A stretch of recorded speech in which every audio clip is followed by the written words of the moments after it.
Hey guys, it's Phil here from Next72Hours again, outside in my apartment in Wellington, having a look at this IMCO-TRIPLEX Super 6700 lighter that was given to me by fellow YouTuber and very good friend, NOTmeNOTyou. Now, this company here, IMCO, was an Austrian company. It's recently gone out of business. Prior to that, they were the world's second largest lighter manufacturer. The company had some pretty humble beginnings. They actually made buttons for military uniforms during World War I, and prior to that, at the end of World War I, there wasn't such a call for buttons on military uniforms, and they turned their skills to other things and started manufacturing lighters. Originally they made their lighters from discarded or used ammunition shells from the war. I'm going to put a picture up on the screen of a couple of the lighter designs that they made out of ammunition shells so you can have a look at. They're not my photos, they've come off the internet, but they'll give you a good idea of what they initially started producing. And then later on they moved into more intricate designs like this one. This one was made from stainless steel. This particular model was introduced around about 1927, I believe, and then was fixed up a little bit later in around about 1936, and then improved again in 1950. So potentially this model here, there's no way to tell from the actual lighter itself, but this could be around about 60 years old. It was in mint condition when it came to me. Now I've been using it quite a bit outside at work and just testing it out, doing certain videos on it, and it's obviously in used condition now. But with the fact that the company's gone out of business, these are becoming a bit of a collector's item, and you can expect to pay increasingly more for an original one off the internet. If you're buying one off the internet for around about $8 to $10 mark, you can be pretty sure that the lighter you're buying is going to be a fake. Now, one of the other things, just before we go into this review, is if you look at the parts of the lighter here, you've got the actual candle that goes inside. You'll see that that actually resembles, or has a stark resemblance to an actual bullet casing, or at least the shape of a bullet there, which is where the company had its humble beginnings. So, without further ado, we'll go into looking at the lighter, and then a little bit later we're going to go on upstairs and put the lighter in the freezer and do a test, these two lighters here, to see how well they perform in sub-zero cold temperatures. And that'll be quite interesting to see. So, let's get on with the review. Alright, so as far as lighting the lighter goes, it's a simple case of flicking this part on the lid here, pushing it down, and you've got yourself a flame. Alright, so one of the really cool and unique designs to this lighter here is the sliding shield that you've got on the side of the lighter here. You'll see that it goes up and that it goes down. So what that is that it's made so that it, well, there's a number of reasons. Secondly, it controls the amount of air that's going through these slots on the side, so you can either have a bigger flame or a smaller flame, and I'll try and indicate that now by testing it. Here you've got the flame burning nice and high. You've got a lot of air coming through here, oxygen, creating a bigger fire. If we slide this up, you should be able to notice that you get a bit of a reduced flame there by quite a considerable amount actually. There you've got the larger flame, and there you've got the smaller flame. What this also serves as is it's a bit of a protection from strong winds, which gives you more of a weatherproof lighter here for extreme conditions.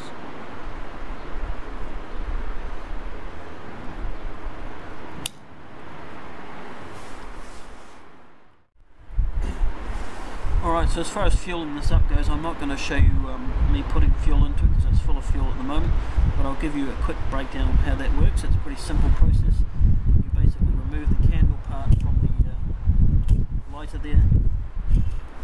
On the base here, there's a slightly different colour, there's a colour differentiation there, I don't know if you can see that. You can just pull this base cap off, and here you've got your cotton, and through here you've got the wick that runs in, and you simply fill this up with fuel. Now it can be, it uses petroleum fuels, it can also use kerosene. I'm using Zippo lighter fluid for this. You simply pour it in there, replace the cap.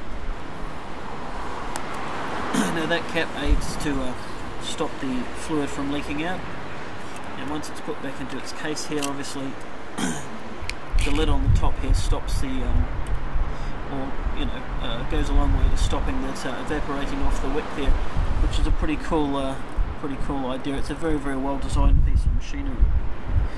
These did come with a 10-year warranty. Potentially this is already 60 years old. Between 50 and 60 years old, so it's well and truly outdone its warranty period. The company's gone out of business, so that's no longer an option anyway. But what we'll do, we'll look at how we replace the flint in this now. Alright, so if we take a look at the base of the lighter here, you'll see there's a little indentation at the bottom next to the candle part. To open this up, we simply push here and pull back, and you'll notice this part here springs out. You'll also notice that it says IMCO patented. That's a good sign that the product you're buying is actually a genuine lighter as opposed to a fake one.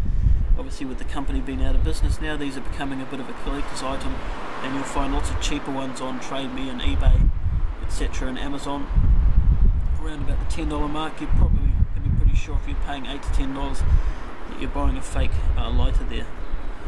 Now, if you hold on to this spring-loaded end here, which is actually keeping the flint in place, you'll notice two things. Firstly, the flint that's in use is stored up in this chamber here, and this pops down. The second, you'll notice there's another chamber here which is covered up by that IMCO sign, and that's a good place to keep the second spare flint. Obviously, you're bound to run out of fuel long before you run out of a flint, but it's a good place to keep one on hand just in case if you're using this a lot. So to keep that back up, or keep it safe, we simply push this up here. You'll see that'll push the flint back up into the striking wheel. Pull this one down, that covers that, and your lighter's good to go again.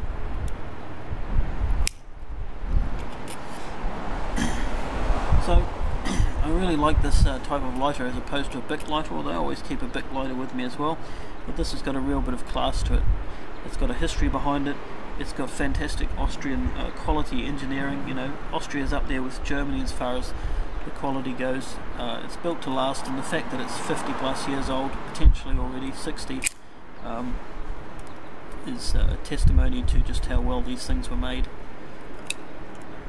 What I'll do is I'm going to go upstairs and prepare a bit of a test by placing these two items here in the freezer alongside my watch here, which is measuring the temperature. And what I'm going to do is wait for it to freeze up a bit. It'll probably get down to about -15, -20 degrees Celsius, and then we'll do a quick test to see how well these light straight out of the freezer. I'm expecting this one to do pretty well, and I'm expecting this one to do very poorly to begin with because they don't do too well in the sub-zero temperatures. The fuel tends to get a bit cold and slushy as opposed to these lighters, although the fuel will evaporate from these in the colder temperatures as well. We'll see how that goes when we go back upstairs.